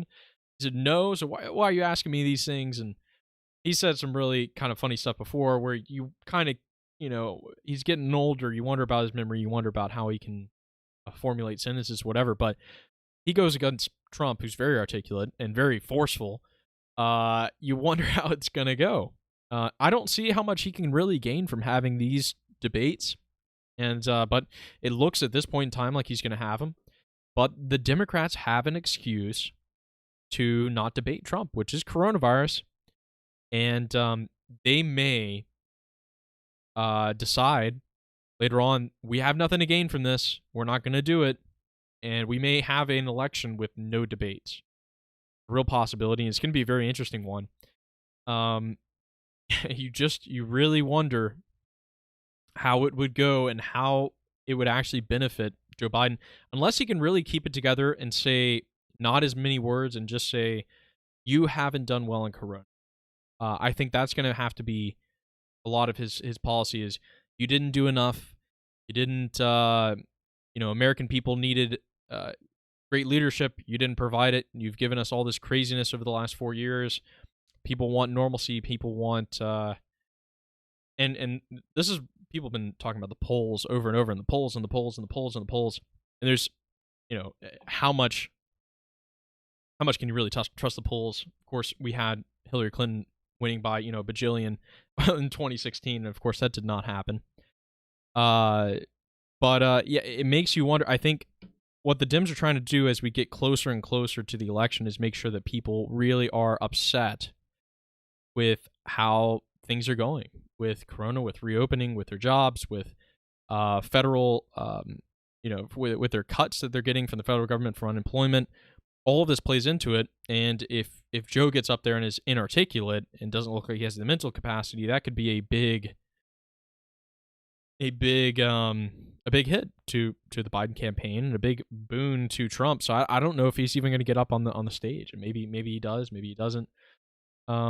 There's another debate going on right now with regards to schools reopening, and I talked to Mr. Athanasius just earlier about this. People in Georgia, with their reopening of their schools, are getting just demolished online socially with people not wearing masks, because there was a picture.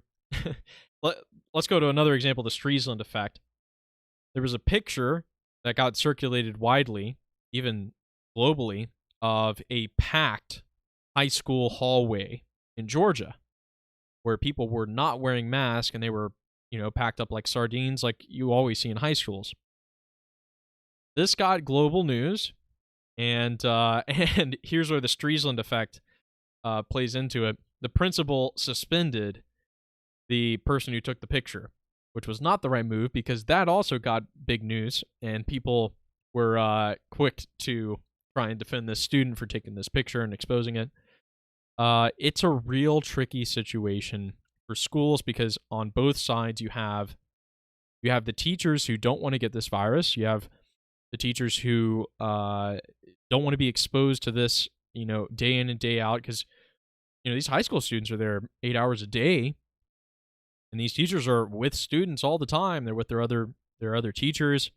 These students go, and so I mentioned earlier that the teacher who called into the Rush Limbaugh show, who was saying, I have a 92-year-old mother at home, and she, I'm going to have to go to school and I'm going to have to teach, but if, I don't want to be the one to give her coronavirus. And that's a really sad way to put it, but it's the truth that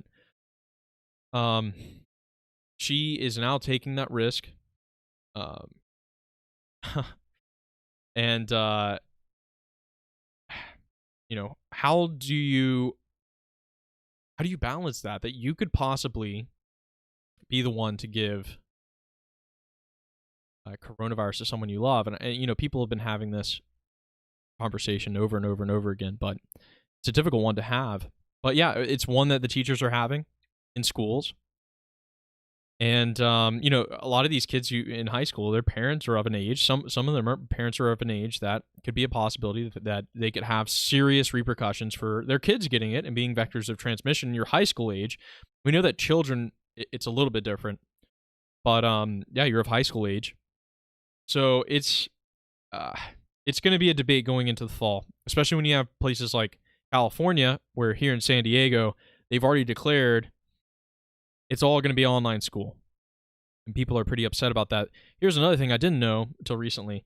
If you try and get around the great Supreme Leader Gavin Newsom's order that you can't do in-person school, and you try and hire a private tutor, or you try and hire a teacher, and like a group of you try and hire a teacher, they're going to hit you with tons and tons of penalties. They've already said this, that don't do it, basically.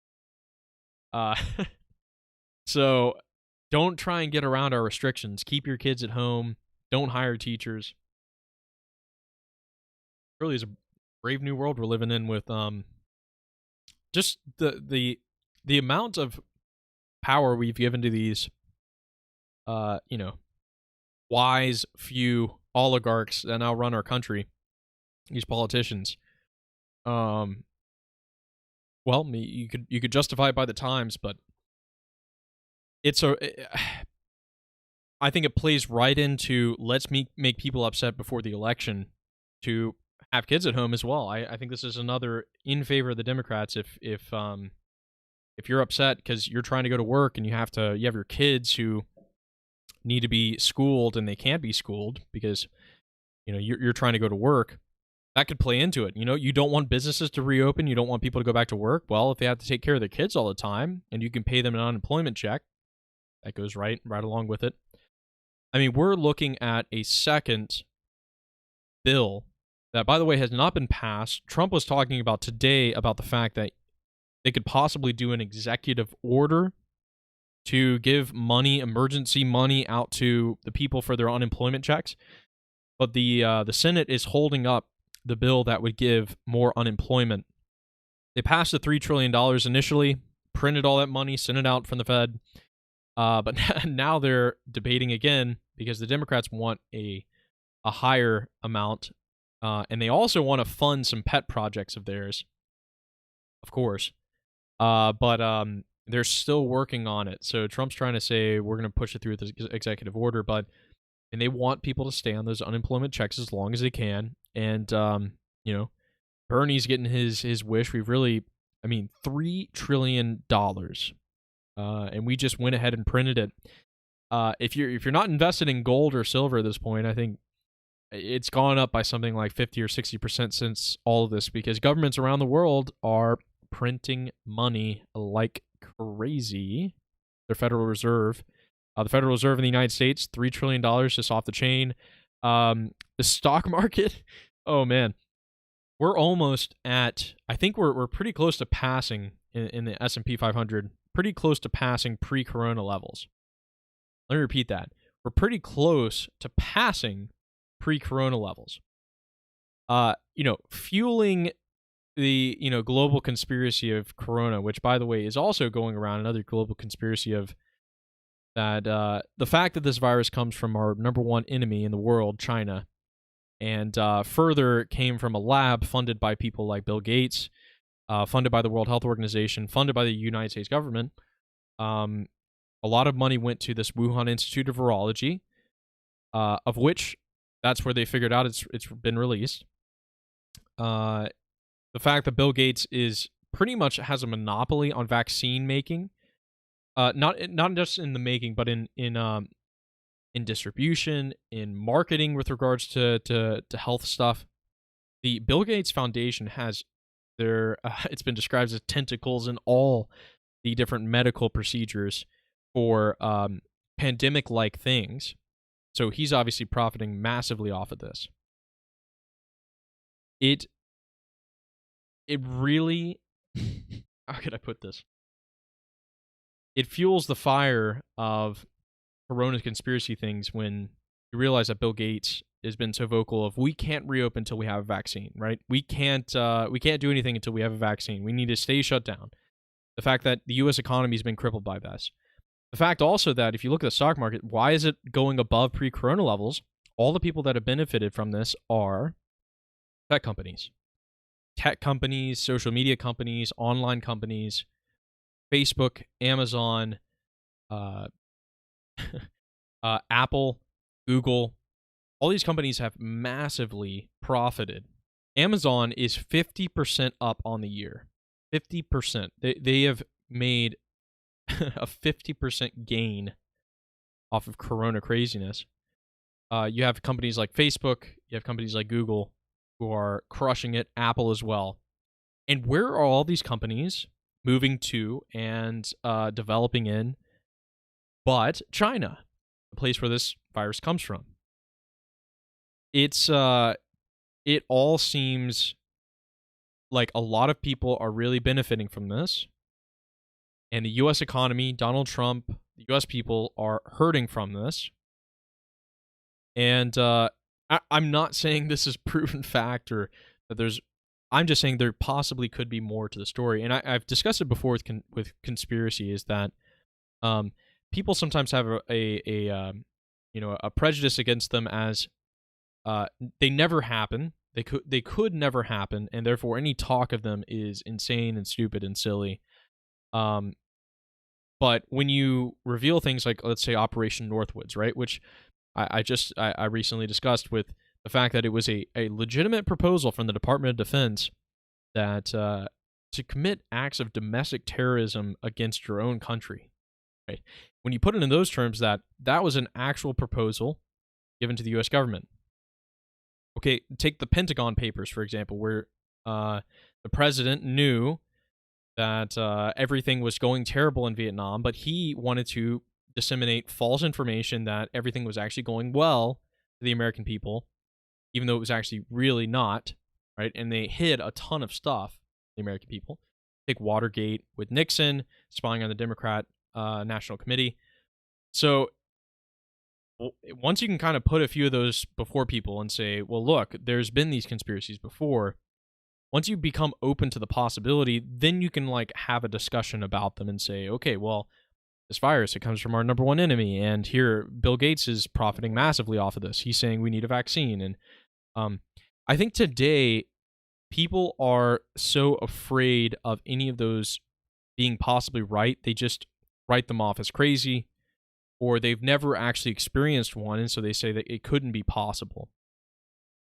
But when you have huge companies banning and censoring these conspiracies, I think they just make them more prevalent, because you say, well, why are they banning these? And people go look into them, and then those are how they spread even more. And they don't die because you censor them. It's a weird. It's a weird. Like, what are they trying to accomplish with censoring these things?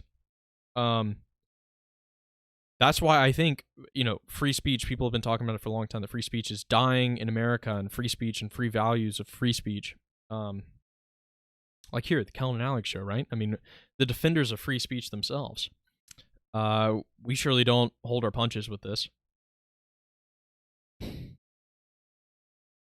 Yeah, how do we deal with a culture that now values political gain over the free speech? It's a world now where words are violence. It's the postmodern critique of the whole Enlightenment system of, we're going to have a democratic society where we're going to freely discuss ideas, and the candidate who represents those ideas best and who represents the ideas of the people best will be elected.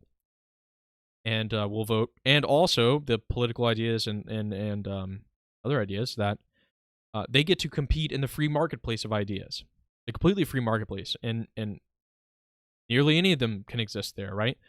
Even if they're really ridiculously terrible, right? Then you just destroy those ideas and you publicly try and take them on. Well, that's a lot of American founding principles right there.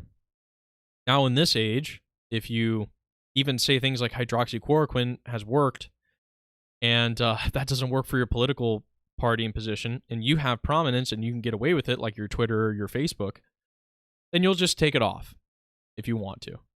You'll just say, well, that doesn't really fit. That doesn't fit with what I want. So that's it. You're off our platform now. It's a real surprise to me that Donald Trump has not been banned from Twitter. He's had some of his tweets taken down, made unavailable. The fact that he's still on Twitter is really amazing. The fact he's on Instagram as well.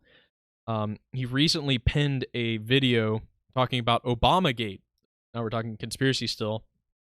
The Obama administration's active sabotaging of the Trump presidency, the Trump transition, via James Comey, and the FBI and Joe Biden also being involved. This is a real thing that happened to the Trump administration. So they tried to, along with the Washington Post, actually, were in on the gig, convince the American people that the Trump campaign had been colluding with the Russians to rig the election. Right? We had the impeachment, we had the whole thing. Well, it's come out recently, right? Through all these different investigations, all the people they tried to accuse, General Flynn, Roger Stone, other people, were not doing anything in violation. Russia was not, actively interfering in such a massive way. They always, all these countries are trying to get their piece of how to influence American opinion. But they weren't actively colluding with the Russians. That's all been disproven. The impeachment was a failure. And now Trump's even himself saying the Obama administration was actively trying to undermine my administration by creating the Russia narrative before they get in office. And they were spying on the Trump campaign. And that this is what he's calling Obamagate. Now, is this going to be taken seriously by any of these guys, Wall Street Journal, New York Times, anybody? Is this going to be taken seriously? Probably not. So are you going to see it in the mainstream media? Probably not. Now, does that mean you destroy the idea of the conspiracy? No. And this is the thing I just seem not to understand. They seem to think if they have a stranglehold on a certain number of the population, and they just kind of believe everything they put online, then everything will be fine. Then they'll win elections. Then they'll, and I think it's the same. That's the same fatal flaw that they had for the 2016 election. Is if we talk about Trump enough and how crazy he is, then people will believe us. We put the right narrative for the crazy man that he is, then people will believe our narrative. Well, people just ignored their narrative and just believed the man. And I wonder if we're going to see that again. If people are going to ignore the narrative and see the man, or ignore the so yeah, with the Obamagate stuff, right? Are they going to ignore the this is crazy conspiracy stuff, another one of Trump's crazy stuff? Are they going to take it seriously? I don't know. The mainstream medium's they're not going to take this Obamagate stuff seriously at all. So it's are they going to take that seriously? Well, they took hydroxychloroquine seriously. I wonder if they're going to ban all the Obamagate stuff. Or they're going to delete Trump's tweet with Obamagate. I mean, he released this. This could be the October surprise for this Trump campaign. Is Obamagate. They may have information that they're wanting to reveal by October to try and swing the election a particular way. It would be an interesting strategy. The Clinton Podesta email thing came out recently around the Trump campaign, and that was actually revealed to be leaked from within the Democrat Party, that there was somebody within the Democrat National Convention that leaked those emails. It wasn't the Trump campaign, it wasn't the Russians, and they were the ones who leaked it, and that definitely influenced the election. There could be another October surprise with regards to Obamagate, the Obama administration. So there's a lot up in the air, and I think we talked about this with Naish on the podcast, that I think it's going to intensify as we get closer to November. I think coronavirus is going to be even more politicized than it's already been.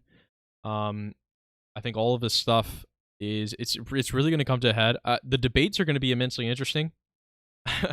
How much Joe Biden's willing to debate. Are they actually going to do it? Are they going to show up in the same room together and actually debate? That's going to be really interesting. Is Joe Biden's mental capacity going to be all there? Now, this is another point where I don't like the whole narrative of, try and bet that your opponent's not going to have the mental wherewithal to debate you. I'd rather just let that be demonstrated when you do debate, so I wouldn't assume it. Although you wouldn't be wrong if you were taking bets. Yeah, so that's going to be interesting. School reopening is going to be a real interesting one. Franciscan especially. And this is the question I think Athanasius brought up, is how heavy-handed are these local governments going to be? Because look at Franciscan being basically the source. It's going to be the source of corona. If corona comes to Jefferson County in large numbers, it's going to be because 3,000 Franciscan students showed up and brought it there. So we're just going to have to see if they did or didn't. And my bet at this point in time is they did. But it'll be interesting to see whether they did or they didn't.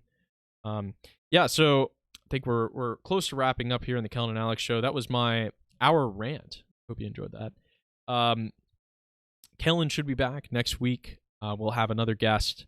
We're going to end up having more guests. I noticed not a whole ton of people tuned in live here on the YouTubes, but maybe we'll move back to Twitch. I'm not exactly sure yet. I wanted to try streaming on YouTube and see if people like that more. Wherever you guys want to have it streamed, we'll be there. We also are on Apple Podcasts, Spotify, and CastBox, along with Podbean and some others. iHeartRadio, I think we're pretty close to getting approved on there. So wherever you get your podcasts, listen to that. And I think that's going to be just about it for us, for me, here on this podcast, this edition of the Kellen and Alex show. If you want to join us live, we go live every Thursday evening from 6 to 8 p.m. Pacific time. That's 9 to 11 p.m. Eastern Standard Time for all you East Coast Cheringuses. Thank you so much for watching, for listening, and you have a very blessed night. Good night.